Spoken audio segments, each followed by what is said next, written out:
Melalui kegiatan ini, siswa tidak hanya menyalin informasi, tetapi juga mengonstruksi makna, menganalisis, dan menyimpulkan.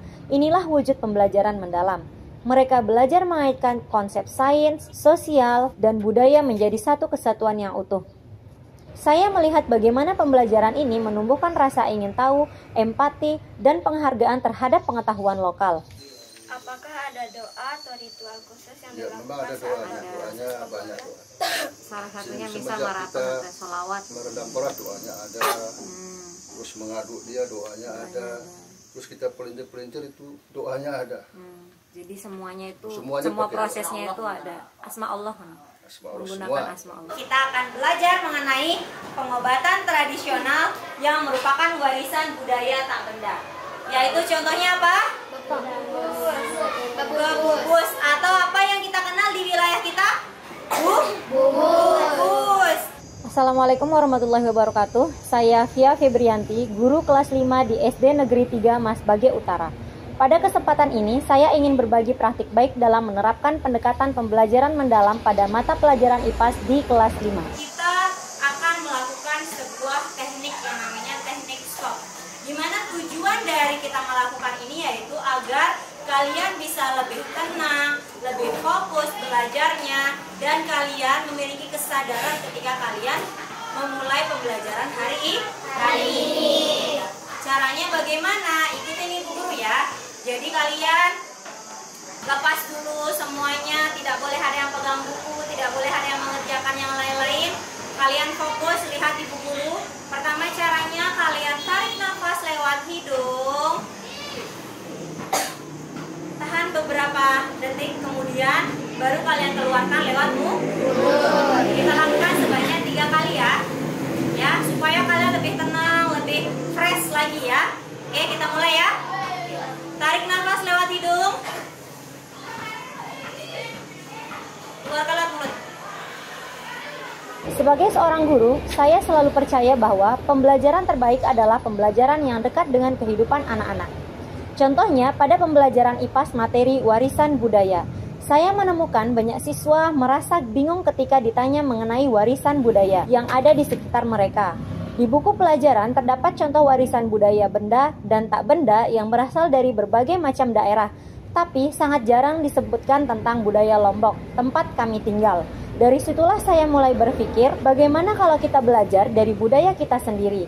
Saya kemudian terinspirasi oleh satu tradisi lokal yang masih dikenal oleh masyarakat sekitar, yaitu tradisi bebubus, sebuah praktik pengobatan tradisional yang berbasis etnobotani, yaitu kegiatan penggunaan tumbuhan sebagai bahan obat oleh masyarakat setempat.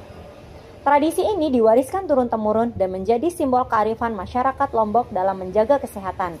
Saya ingin anak-anak mengenal tradisi ini lebih dalam, bukan hanya sebagai cerita lama, tetapi sebagai warisan budaya tak benda yang memiliki makna. Melalui pembelajaran ini, saya berharap mereka bisa memahami, mengaplikasikan, dan merefleksikan nilai-nilai budaya dalam kehidupan mereka sehari-hari.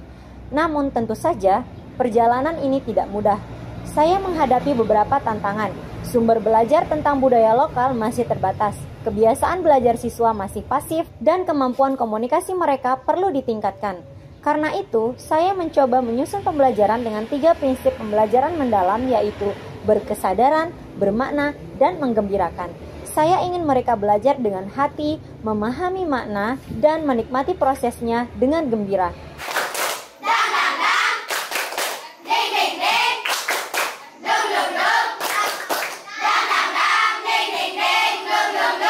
Langkah awal yang saya lakukan adalah mengidentifikasi materi yang sesuai.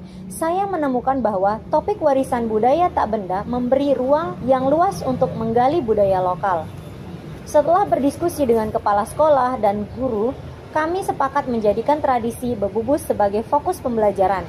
Saya juga melibatkan beberapa pihak sebagai mitra pembelajaran, yaitu tokoh masyarakat, orang tua, dan masyarakat sekitar. Saya percaya belajar dari sumbernya langsung akan jauh lebih bermakna daripada sekedar membaca buku.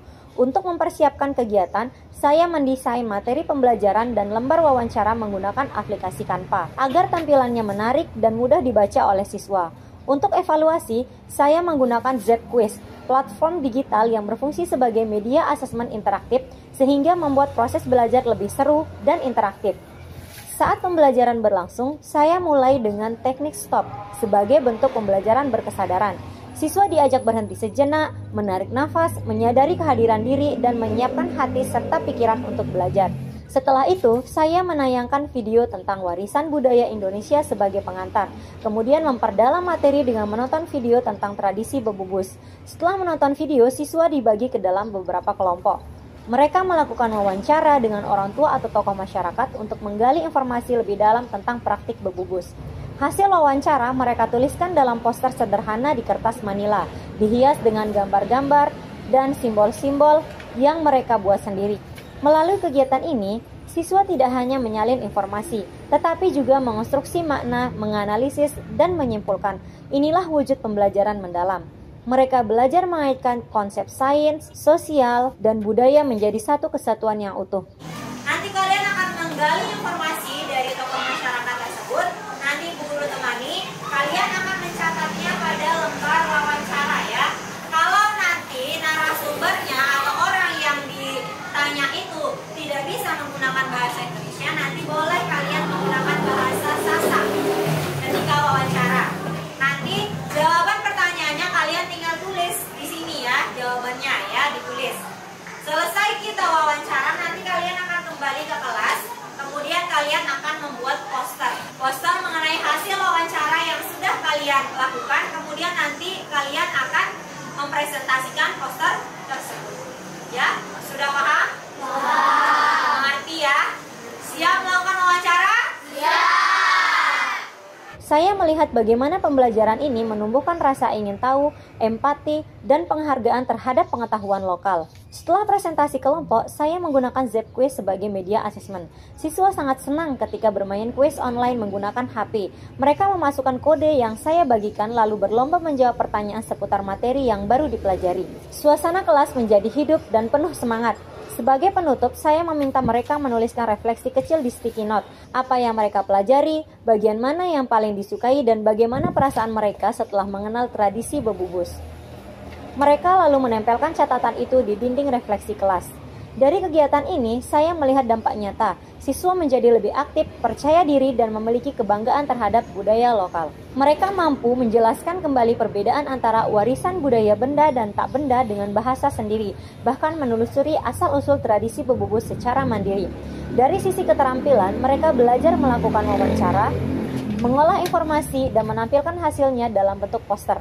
Selain itu, kegiatan ini memperkuat dimensi profil kelulusan, antara lain penalaran kritis dengan menganalisis makna simbolik dan nilai-nilai dalam tradisi bebubus, kreativitas saat menyusun dan menghias poster hasil wawancara, kolaborasi ketika mereka bekerja sama dalam kelompok, komunikasi saat wawancara, dan menyampaikan hasil belajar di depan kelas. Pembelajaran ini juga menumbuhkan semangat gotong royong dan kepedulian ekologis, karena siswa memahami bahwa menjaga alam berarti menjaga sumber kehidupan dan warisan budaya itu sendiri. Tadi kita sudah melakukan pembelajaran ya, mulai dari kita belajar menonton video di dalam kelas, kita pergi wawancara, kemudian kita sudah membuat poster, kemudian kita presentasi, dan sudah melakukan evaluasi. Jadi sekarang kita akan melakukan tahapan terakhir, yaitu apa? Iya, kita akan melakukan refleksi. Dari hasil refleksi pribadi, saya belajar bahwa pembelajaran berbasis kearifan lokal seperti ini bisa menumbuhkan karakter, cinta budaya, dan semangat untuk terus belajar sepanjang hayat. Siswa tidak hanya menjadi penerima pengetahuan, melainkan peneliti kecil budaya di lingkungannya sendiri. Guru pun berperan sebagai fasilitator yang menuntun proses berpikir, bukan sekedar penyampai materi. Selain itu, perlu diingat bahwa belajar bisa dimulai dari hal-hal sederhana di sekitar siswa, dari daun, dari tanah, dan dari cerita para leluhur. Karena sejatinya, pembelajaran terbaik bukan hanya tentang apa yang ada di buku, tapi tentang bagaimana kita mengaplikasikannya dalam kehidupan. Pelajaran ini sangat menyenangkan. Saya jadi lebih paham tentang warisan budaya dan pentingnya menjaga tradisi. Kegiatan pembelajaran ini sangat menginspirasi karena mengintegrasikan materi pelajaran dengan budaya lokal di sekitar kita. Ini tidak hanya menanamkan pengetahuan tentang budaya, tetapi juga membangun karakter cinta tanah air dan rasa bangga terhadap daerah sendiri.